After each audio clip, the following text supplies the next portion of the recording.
docteur Causon. Bonjour Virginie. Merci d'être avec nous pour ce 4e épisode dans lequel vous allez nous parler du candida albicans que nous avons naturellement dans les intestins et qui a une fonction immunitaire et de la candidose qu'il peut provoquer lorsqu'il croît en nombre anarchique. Cette candidose qui peut devenir aussi chronique. Pouvez-vous nous expliquer comment naît cette candidose? Alors, on parle de de candidose, mais c'est plus souvent une dysbiose avec un déséquilibre important entre les bactéries, comme les lactobacilles et bifidobactéries, la présence aussi de champignons, le microbiote. On parle de microbiote pour parler de champignons, dans lequel on va retrouver Candida albicans et vraisemblablement d'autres champignons présents. En général, sous forme de levure, c'est la forme qui n'est pas agressive qu'on va retrouver naturellement chez tout un chacun.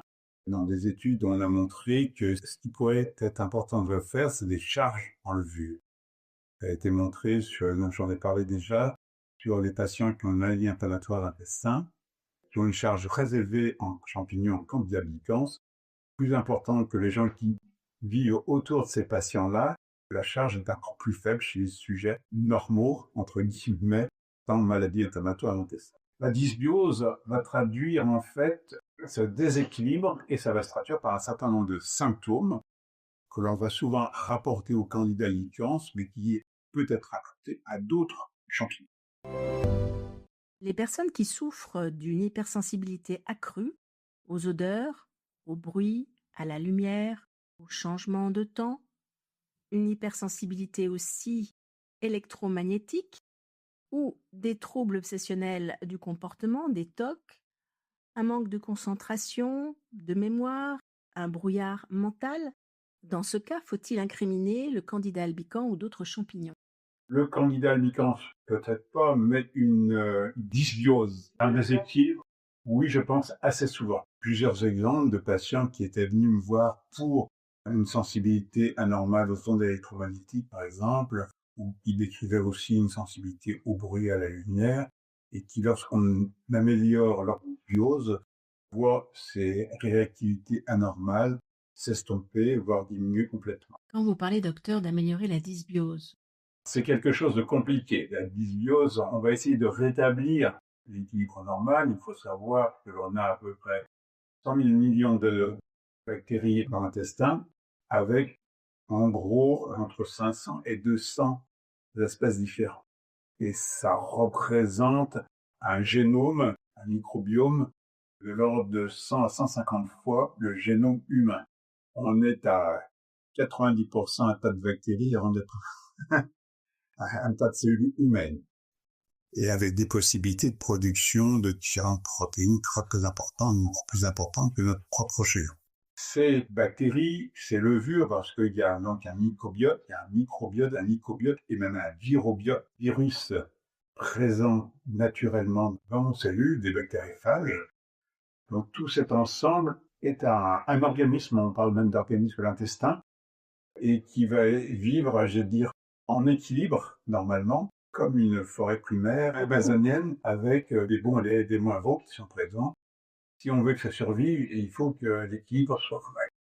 Et la dysbiose va traduire en fait un déséquilibre de cette écologie microbienne qui est présente dans notre intestin et au niveau de toutes nos muqueuses. Parce que si on parle d'écologie microbienne, c'est non seulement l'intestin, là où il y a la plus grande partie, mais c'est aussi toute la sphère ORL, ça peut être la peau, ça peut être même le poumon, ou la sphère gynécologique chez la femme. On va retrouver ce microbiote présent. Merci docteur pour toutes ces précisions. Et la question suivante, lorsque l'on a une dysbiose intestinale que vous retrouvez dans la majorité des pathologies que vous traitez, comment rétablir cette flore intestinale? Ça va être compliqué parce que le microbiote, il s'installe à partir de la naissance.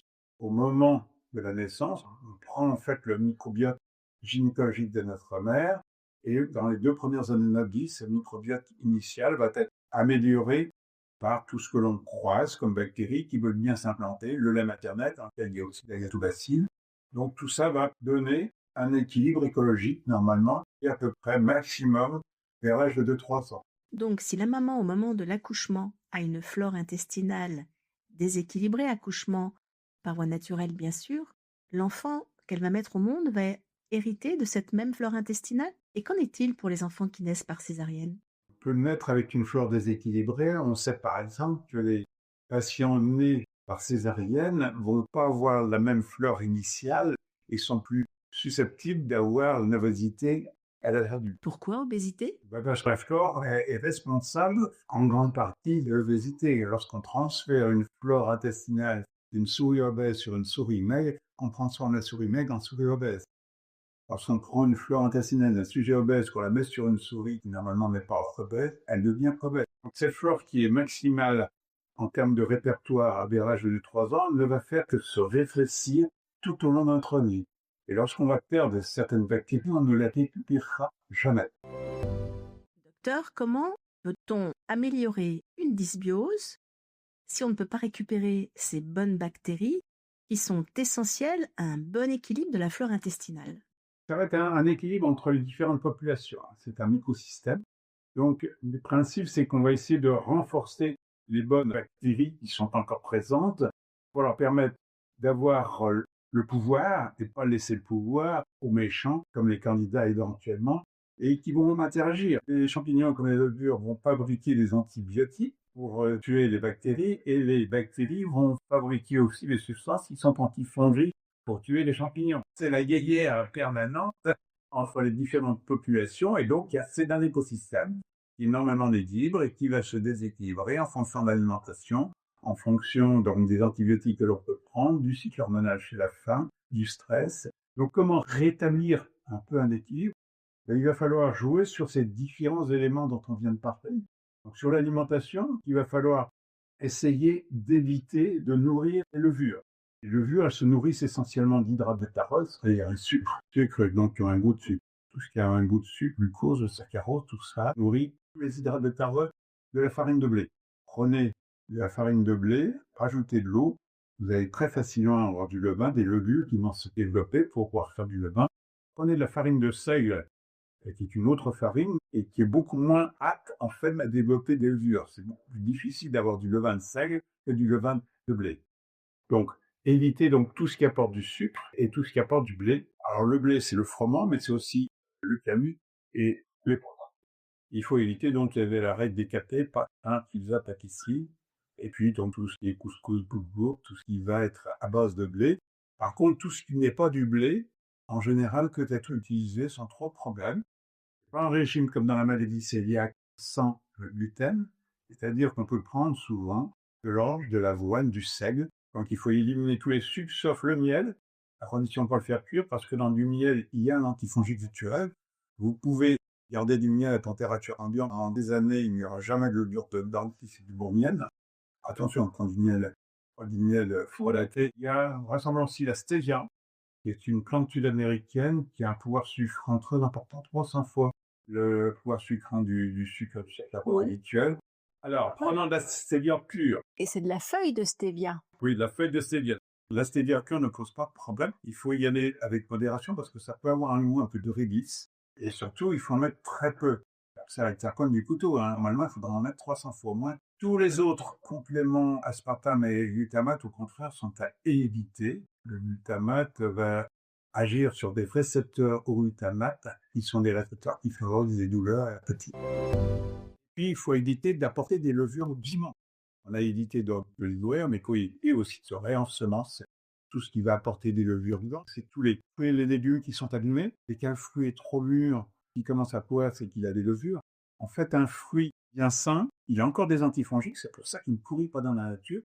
Tant que la graine qui est à l'intérieur du fruit n'est pas à maturité, il ne faut pas que le fruit soit consommé par un animal, par un oiseau. Par contre, quand la graine est à maturité, il faut au contraire, il y a un mécanisme qui permet de disperser les graines. Donc il faut que le fruit soit savoureux pour les animaux, pour les oiseaux.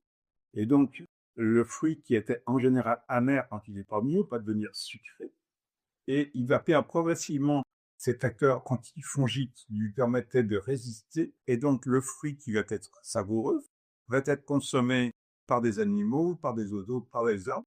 Lorsque la graine n'est pas détruite en tête dans l'intestin et libérée à distance dans le terme, une reproduction de l'arbre ou de la plante qui produit ce fruit sucré. Il faut supprimer aussi tout ce qui apporte des levures vivantes. On va trouver dans certains fromages bleus, entre autres. Dans la croûte des fromages aussi. À l'intérieur d'un fromage en général, c'est fait avec des lactobacilles.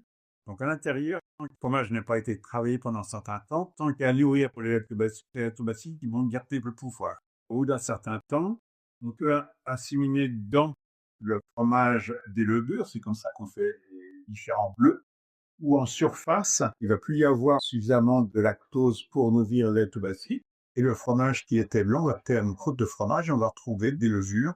Dans le camembert, par exemple, il y a un candidat camemberti, si je ne me trompe pas, dans le côte du camembert. Alors, on va retrouver ces fromages de chèvre qui sont un peu bleutés sur Donc, il faut éviter d'apporter toutes ces levures qui sont vivantes et qui vont pouvoir éventuellement coloniser la tête. Par contre, si c'est cuit, si vous faites cuire votre apport, il faut bien faire cuire votre vache. Vous passez au four pour stériliser, pour tuer. Il est rare que la présence de protéines de levure qui ne se multiplient pas suffisent à stimuler les lymphocytes. C'est arrivé, à ma connaissance, une fois chez une de mes patients qui était sensible même à la présence de reliquats de levure, que levure tuée dans des comprimés de vitamine B qu'elle voulait prendre, et elle faisait une réaction en comprimé de vitamine B où il n'y avait pas de levure vivante. On dit, d'accord, la levure de... Les levures, on les a détectées sur un plat qui a été préparé correctement bien cuit, même s'il y avait quelques levures qui se balasaient, si ça a été cuit, si on mange juste après la cuisson, il n'y a plus de levure en quantité suffisante pour entraîner une réactivité à non pas. Mais c'est rarissime.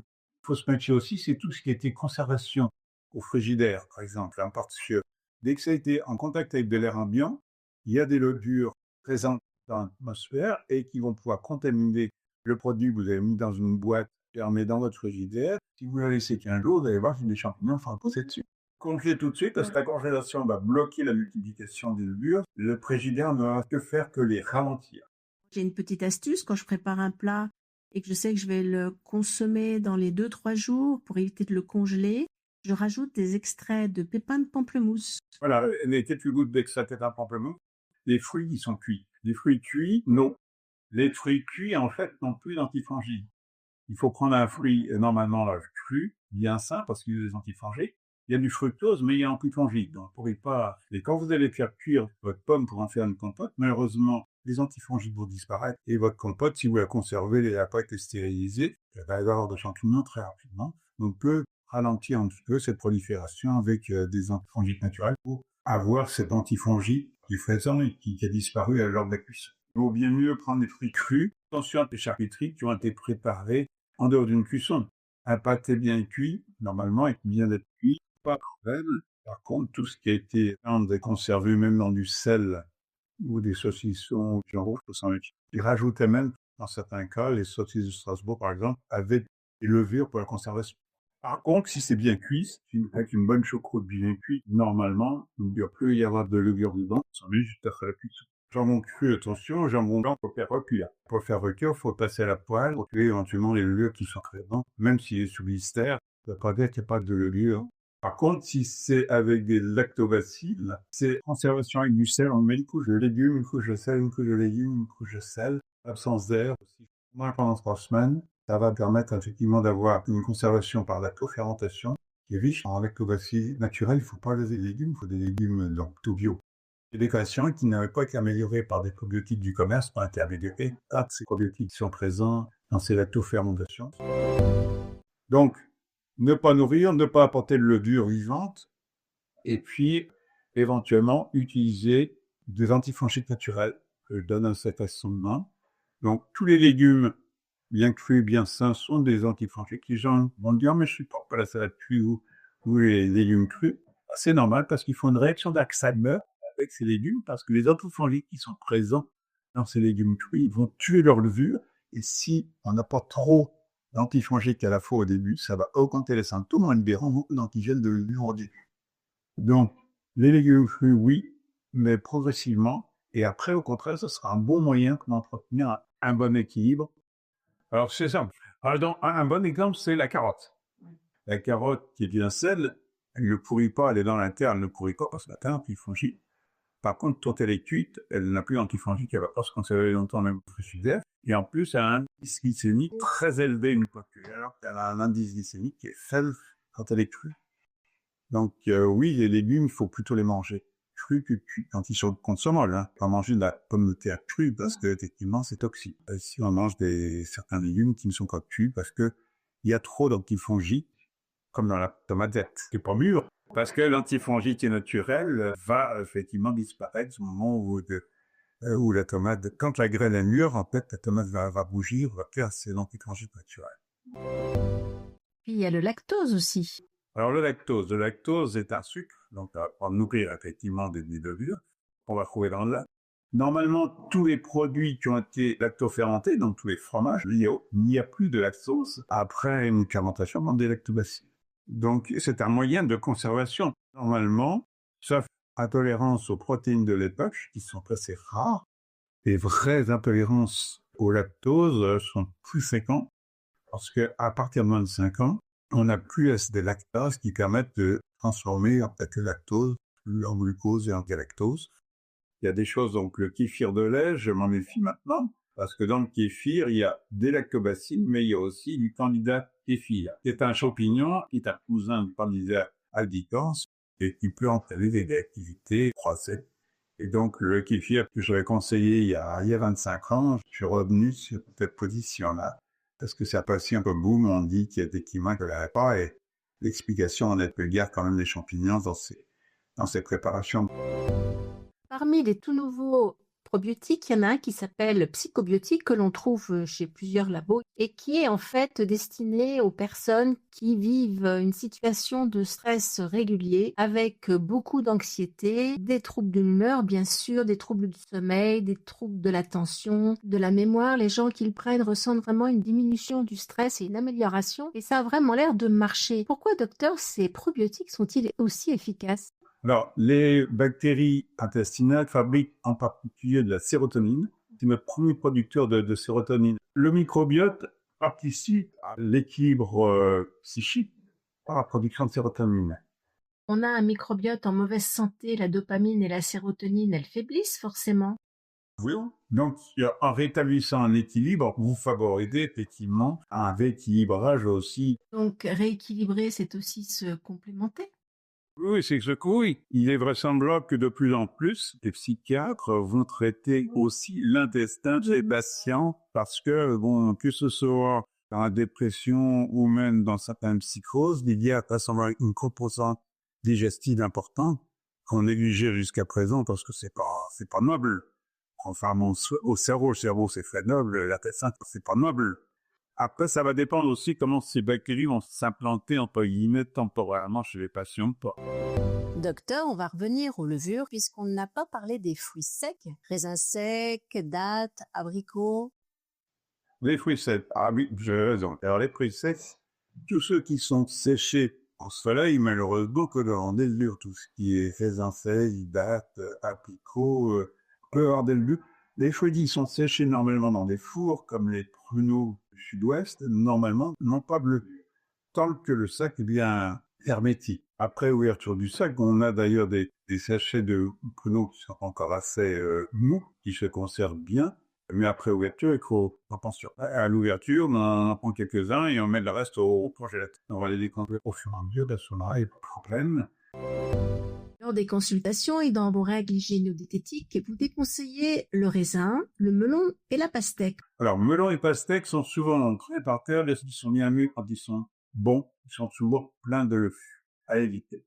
Pour le raisin, là encore, si c'est un raisin qui est pas trop mûr, oui. Si c'est un raisin qui est bien mûr, se méfier parce que c'est avec ça qu'on fait du vin. Hein.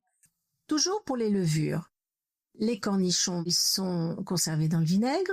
La moutarde, donc elle est fabriquée avec du vinaigre. Ouais, le vinaigre, il y a plus de meilleur vinaigre avec cornichons si a priori, je pense. Bon, après, t'as testé. Une fois que vous avez l'acide acétique, il y a plus de levure disante par maintenant. Ça a été filtré en général. Et les olives.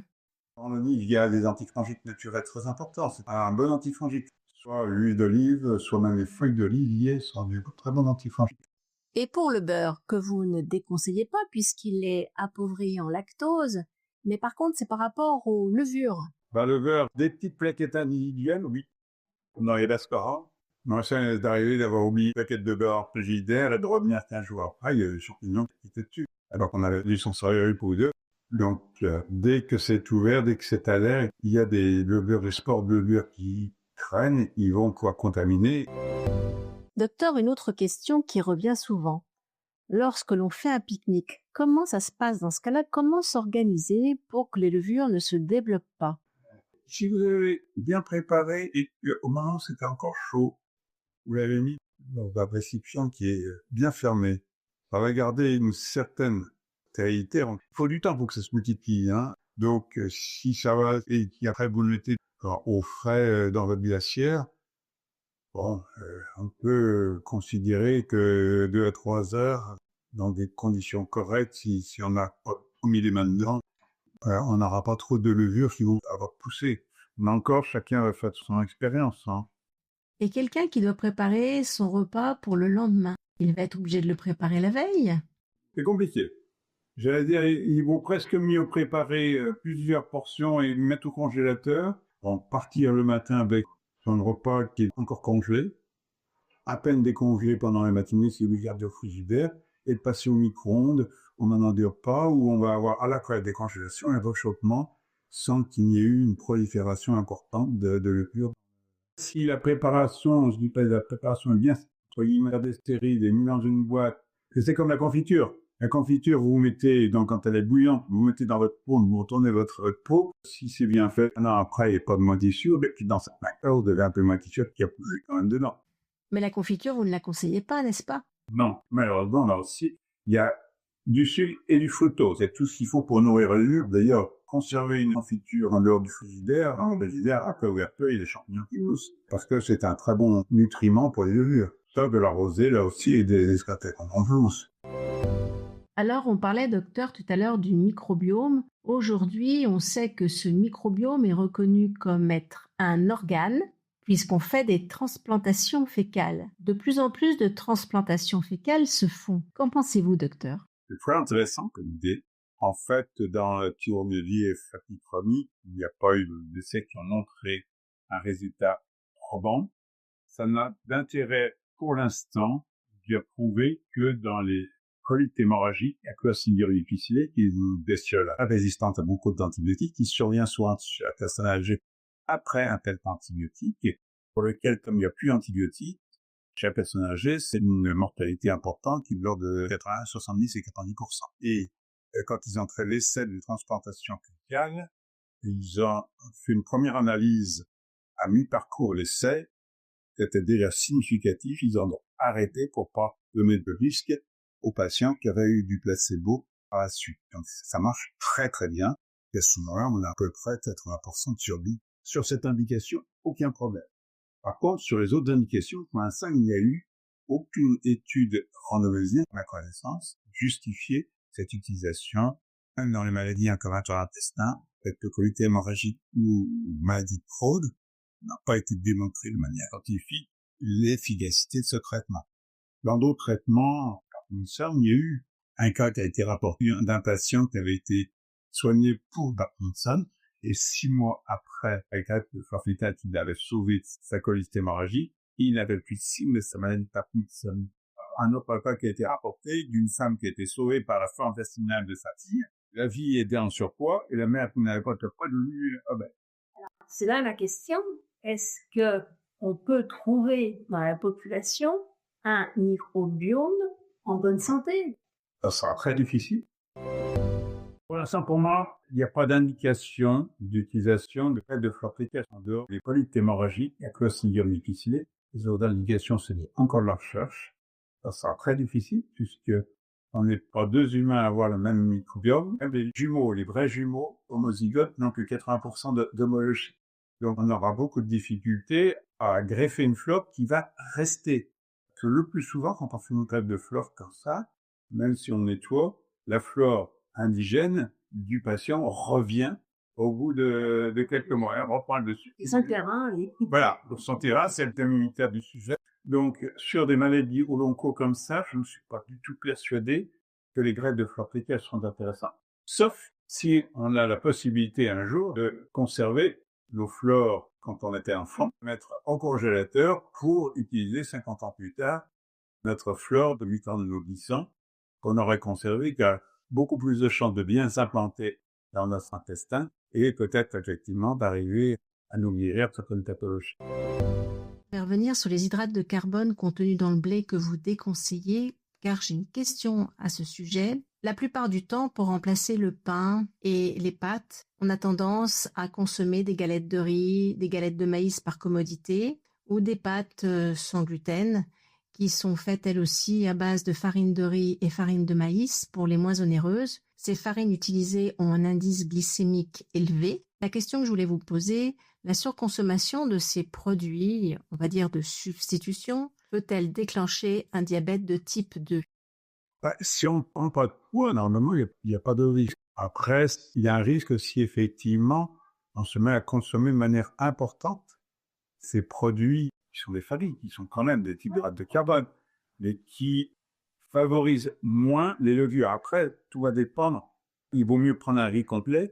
Autrefois, je pense aussi, le pain posait moins de problèmes parce qu'on utilise du pain avec de la farine qu'on met dans des cérémonies et qui avait encore une partie du sang dans lequel on trouvait encore des dentifrices. Maintenant, on a des farines où il n'y a plus aucun liquide fongique. Le grain de blé, il se conserve normalement. S'il est bien dans le sec, il va se conserver sans aucun problème. Il ne va pas pourrir ou ne va jamais s'il y a de l'humidité.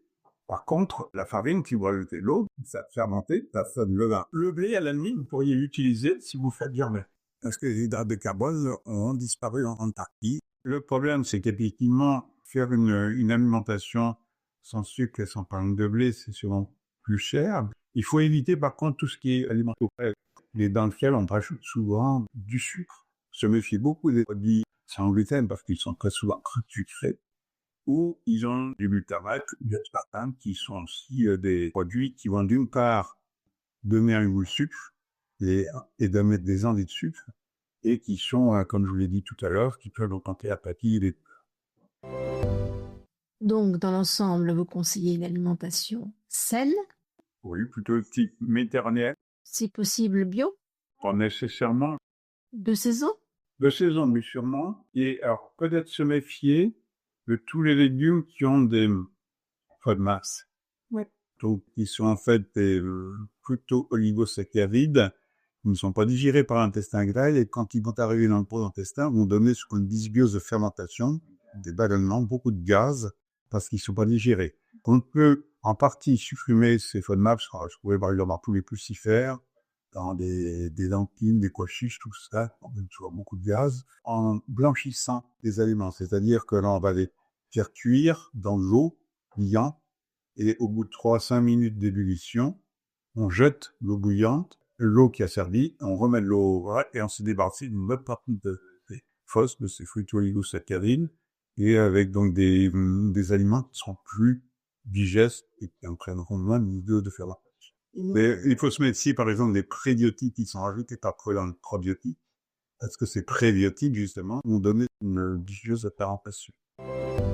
Personnellement, docteur, j'ai remarqué que pour la consommation de yaourts, principalement des yaourts industriels par commodité, bien sûr, je me suis rendu compte que si j'en consommais, par exemple, 5 dans la semaine, ça me déclenchait des symptômes.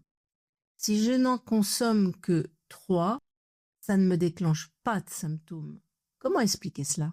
Ça peut s'expliquer par ces yaourts qui sont partiellement, je pense, pasteurisés de manière à bloquer en fait la prolifération des bactéries, qui fait que le lactose résiduel, si ça n'a pas été entièrement digéré, il va arrêter plus de lactose lorsque vous faites votre yaourt vous-même. Il est donc préférable de faire des yaourts maison. Oui, je pense que quand vous le faites vous-même, si vous le laissez bien entre 6 et 8 heures, il n'y a plus beaucoup de lactose dans votre yaourt. Vous conseillez aussi, pour la fabrication des yaourts maison, de rajouter une gélule de probiotiques, c'est cela? Voilà. Alors, en plus, je conseille aussi, donc, dans mes règles hygiéno-diététiques, donc ne pas apporter de levure, ne pas y ouvrir et prendre des antifongiques. Un autre aspect, c'est d'apporter, si possible, des bonnes lactifies, des lactobacilles et des bifidobactéries. Alors, sous forme de yaourt, c'est les gens du polaire. Je suis pas contre les yaourts, sous forme de certains fromages, dont le Beaufort en tête.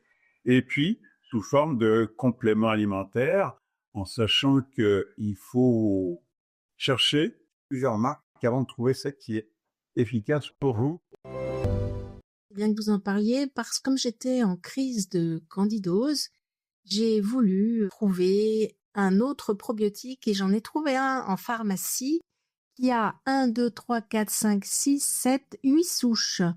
Et j'ai vraiment trouvé une nette amélioration. C'est Nergifilus défense. D'après la pharmacienne, il est apparemment nouveau, mais il y en a d'autres, bien sûr. Il y avait l'immunodigeste où ils avaient 8 souches. Il y a une marque qui a 16 souches. Mais bon, ce qui est important, c'est de trouver donc un mélange qui est efficace pour une personne donnée. Et une fois qu'on a trouvé ce mélange, c'est d'en prendre très régulièrement parce que, comme je dis toujours, les probiotiques que l'on prend ne restent que 24 à 48 heures. Donc, il va falloir en prendre au long cours et pas par cure, comme malheureusement le conseil parfois certains pharmaciens. Il faut prendre au long cours et pour que ça coûte un peu moins cher, il faut les mettre en culture. Donc, la mise en culture, c'est soit, si on tolère l'IO, en incluant le contenu d'une gélule dans la fabrication de l'IO, soit en ouvrant une gélule dans une bouteille d'eau, plutôt de source parce qu'il n'y a pas de chlore, rajouter un peu de sucre. Là, il faut rajouter un petit morceau de sucre pour nourrir les bactéries. Mais les bactéries vont empêcher les levures de se multiplier là. Okay. De laisser 48 heures à température ambiante. Et puis de mettre au fraîche d'air pour faire du vinaigre quand même. Et la prendre travers par jour et nuit quand flot. Docteur, je vais en revenir au sucre. Souvent, on me dit, moi, je ne mange pas de sucre. Du tout. Je cuisine sans sucre. Je fais tous mes gâteaux avec du sirop d'érable, du sucre de coco qui contient, entre parenthèses, de l'inuline, donc des FODMAP, du sirop de bouleau. On voit même des livres de recettes qui sont sans sucre, qui utilisent ces sirops de bouleau, sucre de coco. Ça nous est vraiment interdit ou est-ce qu'on peut s'autoriser à les consommer? Parce qu'en fait, ce sont des sucres. Moi, je déconseille. Je conseille surtout le miel, donc cuit, et la stevia. C'est-à-dire que le sirop d'agave, c'est avec ça qu'on fait la tequila. Et un sucre, oui. Et sirop d'érable, pareil. Moi, le sirop d'érable, j'étais revenu avec un flacon du Canada. On l'avait entamé. Voilà, on l'a oublié un peu. Et après, j'ai trouvé une pellicule de champignons. Bah. Vous conseillez la stevia et le yacon. Ah oui, c'est poire de terre. Si vous prenez du yacon qui vient d'être produit, alors je sais pas comment ils produisent le sirop de yacon, si c'est cuit ou si c'est pas cuit. Si c'est cuit, il faut éviter. Mais est-ce que ça a été cuit, stérilisé derrière? Il faudra plutôt une poudre de yacon qui serait séchée comme le curcuma ou le gingembre séché, parce que là, il y a les antifongiques qui sont encore présents et ça n'a pas été cuit. Il faut savoir qu'en fait, un des signes d'ailleurs de la candidose, c'est les envies de sucre. Les envies de sucre parce qu'il y a un excès de candida. Le candida perd sa forme de levure pour donner une forme ichéale qui a des prolongements qui vont jusque dans les capillaires des vaisseaux sanguins de l'intestin pour aller pomper le glucose dans l'intestin, pour aller se nourrir dans l'intestin. Et localement, il va y avoir donc une hypoglycémie donc dans le sang intestinal, et les détecteurs d'hypoglycémie vont envoyer un message au cerveau. Attention, hypoglycémie, il faut manger du sucre. Je peux témoigner parce qu'effectivement, quand j'ai arrêté le sucre, vous m'aviez prévenu, vous m'aviez dit, vous risquez d'avoir une envie démesurée de sucre. Et effectivement, moi qui suis plus salée, quand j'ai une fringale que sucrée, quand j'ai arrêté complètement le sucre, j'ai eu une envie, je dirais, anormale de sucre. Je dirais même à ne pas pouvoir la contrôler. Par contre, ça dure pas très longtemps et après, on retrouve vite la forme. Alors au début, oui, en général au début, mais après, il y a moins d'envie. Et que lorsque, en suivant les règles, tout d'un coup, il y a à nouveau des envies de sucre, c'est qu'en général, la candidose a repris. C'est une des questions que je posais souvent à mon patient. Il disait oui, et là, en général, il fallait mettre en place un anti-franchi un peu plus costaud pour pouvoir se débarrasser de cette charge excessive en levure. Pour résumer, pas de sucre du tout. Donc sirop d'agave, sucre de coco, tout ce genre de sucre, de substitution, mais qui reste des sucres, à part le miel, mais non chauffé pour qu'il puisse garder ses propriétés antifongiques. Il y a aussi, docteur, comme vous le conseillez, la stevia, on l'a vu, mais la stevia sous forme de poudre verte qui est à base de feuilles séchées de stevia. À ne pas confondre avec la stevia blanche sous forme de poudre blanche qui ressemble à du sucre et auquel on ajoute de l'érythritol, du mannitol dans certains cas et même du sorbitol qui sont en fait des sucres alcool. Et du coup, bien sûr, cette stevia blanche est moins saine que la stevia verte. On reconnaît aujourd'hui l'axe intestin-cerveau. On sait que les bactéries qui sont dans nos intestins communiquent directement avec le cerveau. Par quels moyens communique-t-elle?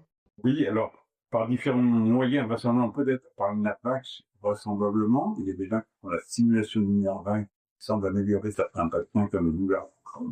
On en avait parlé lors d'une consultation ensemble, la stimulation du nerf vague. Donc ça marche? Oui, il y a cet axe, je dirais, nerveux connu, et puis il y a un axe biologique, parce qu'il faut savoir que la sérotonine, qui est notre antidépresseur majeur, est produit à 90% dans l'intestin par le bactérie intestinale. La plus grande partie de notre de sérotonine est produite au niveau intestinal. La partie qui est produite au niveau cérébral est relativement faible. Donc là, il y a une communication qui est non seulement une communication par un nerf, donc une communication électrique, mais il y a une communication aussi par des molécules biologiques qui sont capables de passer dans la circulation sanguine du social. Un jour, docteur, vous m'aviez raconté une histoire sur un chat et une souris, mais c'était par rapport à la... C'est la toxoplasmose, c'est à Prododère, oui. Comme tout à l'heure, le candidat ligand est capable d'induire un comportement dans le sucre, il y a d'autres exemples. Le toxoplasme est capable d'induire des comportements particuliers, et ça avait été découvert au départ parce que c'était des assureurs tchèques qui avaient fait une étude qui a eu que les hommes toxopus, c'est-à-dire une chirurgie de chlorphasmose autoproductive, avaient plus d'accidents de voiture que ceux qui étaient toxomas. Je t'ai dit, qu'est-ce qui se passe là? Et donc, un biologiste tchèque avait essayé de faire un modèle animal et il s'est aperçu que des souris qui étaient toxopus, donc qui avaient été contaminées par, vraisemblablement, en l'avalanche entendant des œufs de toxoplasme dans la nature, étaient beaucoup plus téméraires et se mettaient beaucoup plus en danger quand il y avait un chat dans les environs, parce qu'en fait, le cycle sexuel du toxoplasme se passe dans l'intestin du chat. Et donc, ces souris qui étaient toxopus, prenant des risques, avaient plus de chances de se faire croûter par le chat et donc d'entretenir en fait le cycle sexuel du toxoplasme. Ça a été montré chez la souris, ça a été montré aussi chez les chimpanzés. Les chimpanzés dans les forêts africaines, ceux qui sont toxopus vont renifler en fait beaucoup plus les urines. Alors, je ne sais plus si c'est du guépard ou de leur prédateur local, qui est un félin local, alors que ceux qui sont toxomoins, quand il y a de l'urine issue. Et donc, ceux qui étaient toxopus se mettent plus facilement en danger pour favoriser en fait le cycle sexuel du toxoplasme. Donc, ces micro-organismes sont tout à fait capables de modifier le comportement. Nous arrivons, docteur, au terme de ce 4e épisode qui était un petit peu plus long, mais par contre très enrichissant. Et je pense qu'il va aider de nombreux auditeurs. Le 5e épisode est consacré à vos questions.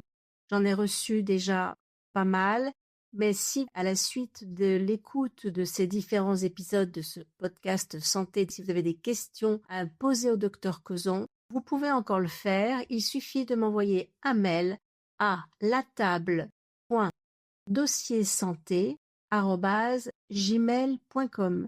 Enfin, pour aller plus loin, le livre du docteur Grégoire Cauzon, intitulé « Stop à la fatigue, mieux la comprendre pour vivre mieux au quotidien », paru aux éditions Duno, est un excellent support pour mettre en place ces règles hygiéno-diététiques. Avec notre livre de recettes inédite, La table des intolérants, paru aux éditions Jouvence et coécrit ensemble, vous pourrez les appliquer facilement au quotidien. Les épisodes de ce podcast, ces 2 ouvrages et ainsi que notre blog La table des intolérants où vous retrouverez des recettes mais aussi des articles santé sont de précieux supports pour vous aider à mettre en pratique ces conseils rapidement et adapter une alimentation saine et retrouver la santé. Et je vous assure, ça marche vraiment. Pour l'avoir fait, je peux vous dire que ça fonctionne. Merci encore, docteur. Merci à vous.